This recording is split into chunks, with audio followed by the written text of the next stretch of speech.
Lukas 1 ayat 17. Dan ia akan berjalan mendahului Tuhan dalam roh dan kuasa Elia untuk membuat hati bapak-bapak berbalik kepada anak-anaknya dan hati orang-orang durhaka kepada pikiran orang-orang benar. Dan dengan demikian menyiapkan bagi Tuhan suatu umat yang layak baginya. Ya saudara, ayat itu memang sangat terkenal. Ayat yang menjelaskan tentang nubuatan Yohanes Pembaptis. Sebelum kita melanjutkan saat teduh kita hari ini, mari kita mendengarkan firman Allah dari Maleakhi 4 ayat 4 sampai 5. Sabda Tuhan berkata demikian. Maleakhi 4 ayat 4 sampai 5. Ingatlah kepada Taurat yang telah kuperintahkan kepada Musa hambaku di gunung Horeb untuk disampaikan kepada seluruh Israel, yakni ketetapan-ketetapan dan hukum-hukum. Sesungguhnya aku akan mengutus Nabi Elia kepadamu menjelang datangnya hari Tuhan yang besar dan dahsyat itu. Pada kedatangan Tuhan yang pertama, Tuhan Allah menyiapkan Yohanes Pembaptis untuk mempersiapkan jalan bagi Tuhan. Salah satu jalan persiapan itu adalah seruan yang berkata, bertobatlah sebab kerajaan Allah sudah dekat. Yohanes Pembaptis bukan hanya menyerukan supaya bertobat, tetapi juga menyampaikan kebenaran Allah dengan terus terang, seperti menegur Herodes yang telah mengambil Herodias istri Filipus saudaranya sendiri. Oleh karena hal inilah, maka Yohanes Pembaptis dipenggal kepalanya. Teguran supaya bertobat disampaikan dengan keras dan tanpa tedeng aling-aling. Sementara yang ditegur, baik Herodes maupun Herodias, menjadi sakit hati dan dendam kesumat. Sekarang kita sedang menantikan kedatangan Tuhan yang kedua. Sekalipun tidak ada lagi sosok Yohanes Pembaptis, namun Allah tetap memakai seruan Yohanes ini untuk kita semua yang mengaku percaya kepada Allah. Dan seruan itu sama, yaitu bertobatlah. Tetapi memang tidak ada orang yang mempunyai roh Elia sebagaimana Yohanes Pembaptis yang berani menegur dengan keras dan tanpa tedeng aling-aling. Sebab di zaman sekarang ini, siapa yang berani mempertaruhkan hidupnya atau nyawanya demi kebenaran Allah? Jarang. Hampir tidak ada, hampir saudara ya. Semua manusia mencari aman sendiri-sendiri, cari selamatnya sendiri-sendiri. Bahkan orang yang sudah belajar atau sudah sekolah Alkitab saja, kalau ditegur keras, responnya hampir sama dengan Herodes dan Herodias. Sakit hati dan dendam kesumat. Sekarang ini kalau mau negur harus super halus sekali. Setidaknya katanya memanusiakan manusia, atau kalau tidak teguran itu akan kembali kepada dirinya sendiri. Jadi bagaimana dengan saudara dan saya? Apakah sudah pada pertobatan yang benar? Sudah benar-benar bertobat? Atau ternyata masih di area abu-abu? Atau area yang tidak jelas? Iman ya enggak, tidak beriman ya enggak, tidak jelas. Bertobat itu bagaimana sih? Kembali kepada catatan Lukas, bertobat itu dimulai dari pikiran, dari akal budi. Ditulis begini saudara, hati orang durhaka, hati saudara, hati orang durhaka kepada pikiran orang-orang benar. Pikiran orang benar itu memakai pikiran Allah. Pikiran Allah sudah dijelaskan dalam firman-Nya. Ada dua peristiwa yang ditegur oleh Yohanes Pembaptis, ditegur tujuannya supaya bertobat. Memang dalam realita hidup bukan hanya dua ini saja yang harus bertobat saudara. Banyak sisi-sisi kehidupan kita yang nyaris lepas dari firman Tuhan, walau kelihatannya baik-baik saja. Pertama, soal perselingkuhan atau ketidaksetiaan terhadap pasangannya. Bahkan sampai meninggalkan pasangannya seperti Herodes dengan Herodias. Pada zaman Herodes, ketidaksetiaan pada pasangan itu sangat jelas terlihat. Caranya gimana? Ditinggalkan pasangannya dan menjadi pasangan orang lain. Sementara di zaman sekarang mungkin tidak setragis zaman dulu, walau masih ada juga. Zamannya sudah 5G, tapi kelakuannya masih zaman batu. Zaman sekarang lebih ke kawin cerai atau kawin kontrak. Padahal hukum pernikahan sudah diatur jelas oleh Matius 19 ayat 6. Demikianlah mereka bukan lagi dua, melainkan satu. Satunya ini karena persekutuan.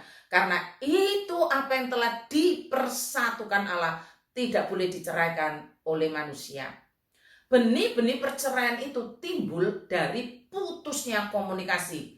Suami istri yang terlibat konflik atau masalah atau sedang menghadapi persoalan, lalu keduanya sama-sama diam, tidak bicara, tidak bertegur sapa, tidak berkomunikasi, sama artinya mempersiapkan jalan untuk bercerai. Cerai itu kan putus, termasuk putus komunikasi, putus hubungan.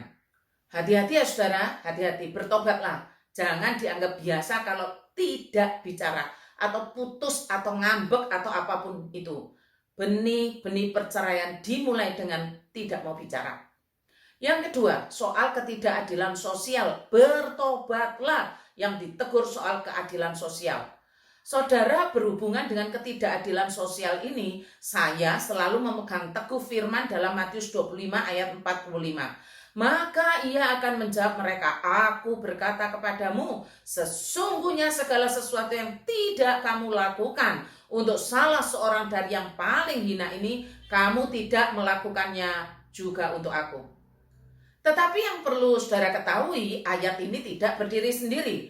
Ayat ini saya sandingkan dengan teguran Tuhan untuk Yudas Iskariot, dicatat dalam Yohanes 12 ayat 4-6. Tetapi Yudas Iskariot, seorang dari murid-murid Yesus yang akan segera menyerahkan, dia berkata, mengapa minyak narwastu ini tidak dijual 300 dinar dan uangnya diberikan kepada orang-orang miskin? Dicatat lagi, hal itu dikatakannya bukan karena ia memperhatikan nasib orang-orang miskin, melainkan karena ia adalah seorang pencuri.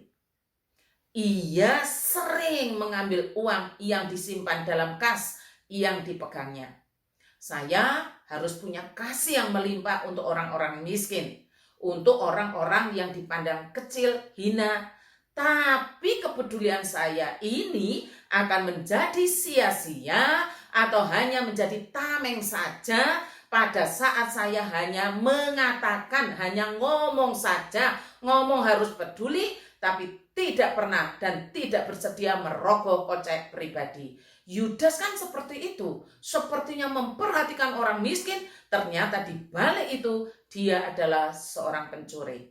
Saudara, saya masih punya keyakinan bahwa saudara-saudara orang tua pasti mengajarkan anak-anak untuk peduli, anak-anak untuk berbagi, anak-anak untuk tidak pelit. Saya yakin itu. Karena apa? Orang tua yang sehat pasti ngajari yang baik.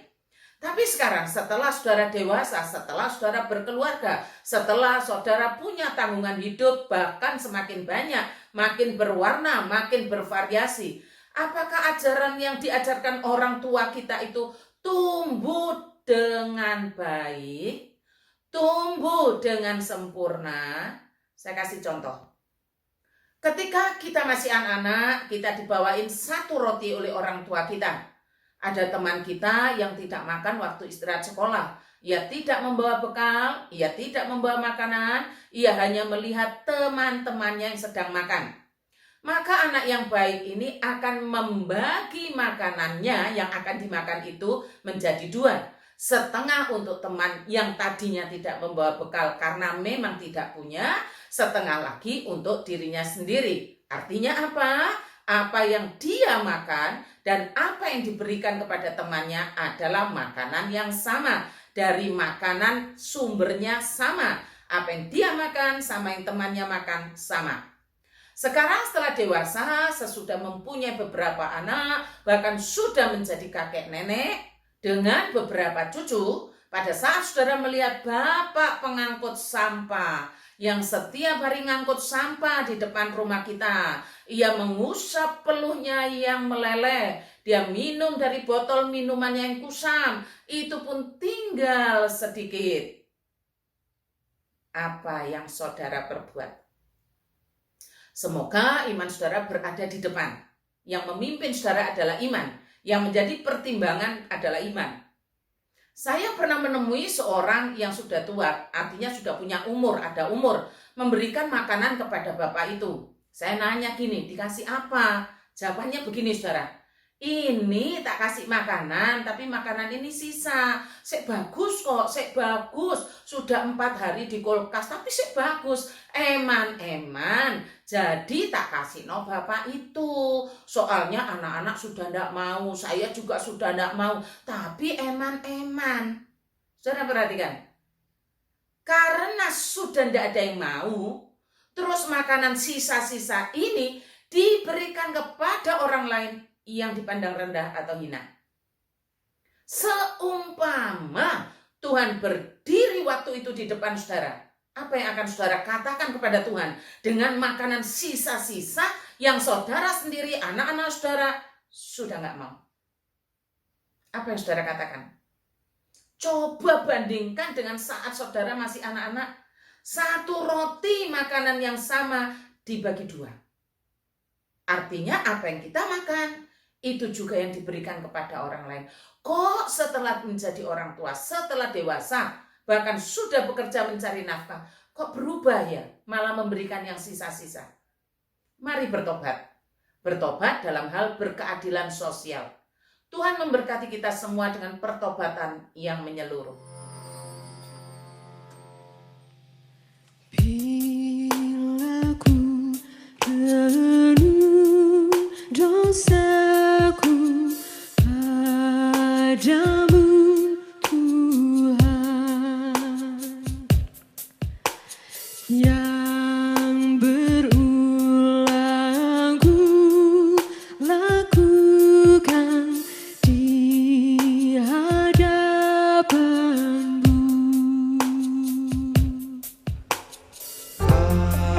Kasih sayang-Mu,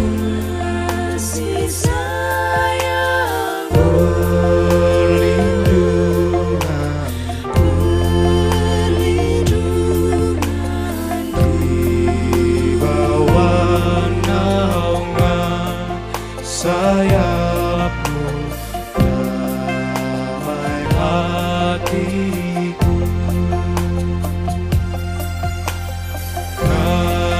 Kasih sayang-Mu, pengharapanku, sabar kasih setiamu selalu ku rindu. Mari kita berdoa. Ya Tuhan, kasihanilah kami, sama seperti umat-Mu dahulu yang ketat dalam menjalankan ritual agama, namun jauh dari pertobatan yang Tuhan mau. Demikianlah keadaan kami sekarang. Ampunilah kami ya Tuhan. Mohon Roh Kudus menolong kami untuk mengerjakan pertobatan yang menyeluruh dalam hidup kami, termasuk pertobatan dalam hubungan dengan sesama maupun dengan keadilan sosial. Terima kasih Tuhan. Jauhkan dari hati yang fasik dan tidak percaya. Di dalam nama Tuhan Yesus kami berdoa. Amin.